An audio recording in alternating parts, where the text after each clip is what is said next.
Hello, this is Kashif याकूब। आज मैं आपसे जिस टॉपिक पे बात करूंगा वो है how to make a peace with difficult colleague. ये एक ऐसा टॉपिक है जो हर किसी को किसी ना किसी सिचुएशन में किसी ना किसी ऑफिस में फेस करना पड़ता है। ये टॉपिक मैंने लिया है HBR के एक आर्टिकल से जिसका टाइटल है for giving a difficult colleague. ये आर्टिकल पब्लिश हुआ है हार्वर्ड बिजनेस रिव्यू में 21 मार्च 2023 को और इसके ऑथर हैं रॉन कैरोशी। सबसे पहले हम बात करते हैं फॉरगिवनेस पे। फॉरगिवनेस पे कैरोली ब्यूकेनन अपनी एक कोटेशन में कहते हैं, forgiveness is not a one off decision, it is a journey and a process that takes time, determination and persistence. Forgiveness is not forgetting, it is simply denying your pain the right to control your life. तो सबसे पहले आप सोचें अपने उस annoying colleague के बारे में जो हर वक्त इरिटेट करता है, जो जो सबके लिए डिस्टरबेंस क्रिएट करता है।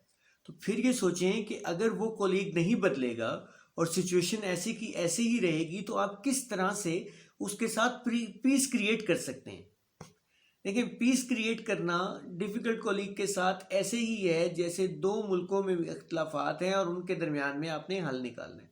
तो उसके लिए आपको क्या चाहिए होता है? उसके लिए आपको डिप्लोमेसी चाहिए होती है, उसके लिए आपको कंप्रोमाइज चाहिए होता है, उसके लिए आपको विलिंगनेस चाहिए होती है कि आप एक दूसरे के ख्यालात को, एक दूसरे के पॉइंट ऑफ व्यू को समझने की कोशिश करेंगे, अंडरस्टैंड करने की कोशिश करेंगे।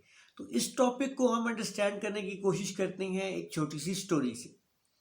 एक प्रोजेक्ट टीम होती है, वो प्रोजेक्ट टीम एक प्रोजेक्ट पे इकट्ठे काम कर रही होती है और उसमें एक मेंबर होता है जो जिसका नाम होता है कृष्णा। कृष्णा के बारे में मशहूर होता है कि वो बहुत ही डिफ़िकल्ट कॉलीग है, वो बहुत ही इरिटेटिंग है, वो किसी किसी की बात नहीं सुनता, वो किसी कॉलीग को के आइडियाज़ को रिस्पेक्ट नहीं देता, वो कोऑपरेटिव नहीं है, वो हर बात पे क्रिटिसाइज करता है और वो दूसरों को अंडरस्टैंड करने की तो कोशिश बिल्कुल ही नहीं करता।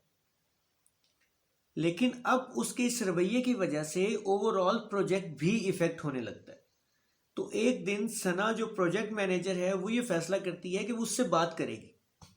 वो उसको बुलाती है, उससे बात करती है और उसको टीम के प्रिंसिपल्स बताती है और बताती है कि किस तरह से उसका रवैया उन प्रिंसिपल्स के साथ मैच नहीं कर रहा और वो अपनी इमोशंस को एक्शन से अलग रखती है और उसके साथ बहुत ही काम और पेशेंट एनवायरनमेंट में, पेशेंट माइंडसेट के साथ उससे बात करती है,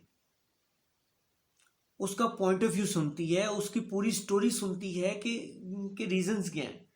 जब वो पूरी उसकी बात सुनती है, उसकी पूरी स्टोरी सुनती है, तो उसको एहसास होता है कि वो भी कहीं ना कहीं ठीक है, कि कहीं ना कहीं उसका पर्सपेक्टिव भी ठीक है, कहीं ना कहीं उसके कंसर्न्स वैलिड हैं और उसकी फ्रस्ट्रेशंस को भी एड्रेस नहीं किया गया। वो उस पे वो उस पूरी बात को सुनने के बाद उसको माफ कर देती है और अपने पोस्चर को एडजस्ट करती है ताकि पॉजिटिव और कोलैबोरेटिव वर्क रिलेशनशिप बन सके।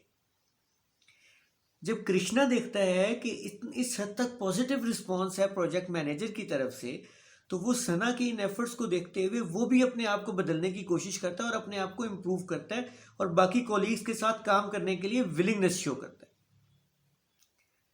उसकी उसकी इस विलिंगनेस से ओवरऑल वर्क एनवायरनमेंट चेंज होना शुरू हो जाता है। तो सना की इस एफर्ट से कि वो डिफिकल्ट कॉलीग के साथ पीस क्रिएट करे, उससे ना सिर्फ प्रोजेक्ट की आउटकम इम्प्रूव होना शुरू हो जाती है बल्कि प्रोजेक्ट में वर्क एनवायरनमेंट भी पॉजिटिव और प्रोडक्टिव बनना शुरू हो जाता है, वर्क एनवायरनमेंट बेहतर होना शुरू हो जाता है।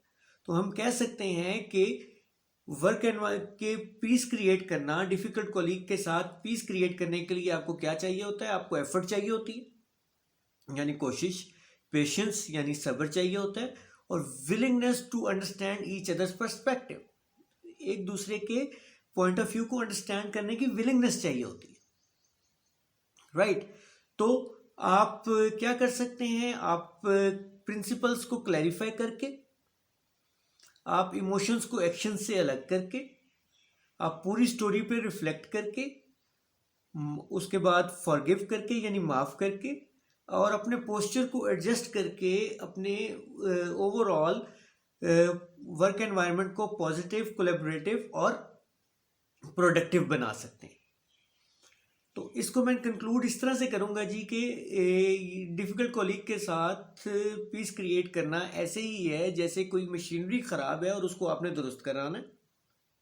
उसके लिए आपको क्या करना होता है? उसके लिए आपको सबसे पहले प्रॉब्लम आइडेंटिफाई करनी होती है।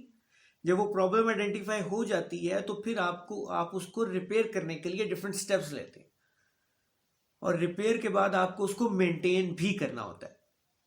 So this was today's article जी, this was today's discussion. Hopefully कि आप भी इन स्टेप्स को यूज करके, इन स्टेप्स पे अमल करके डिफिकल्ट कॉलीग के साथ पीस क्रिएट कर सकेंगे and this will be helpful. Will come up with the new one जी, और इसका भी जो डिस्क्रिप्शन में लिंक है वो मैं शेयर कर दूंगा। Thank you very much. Thank you.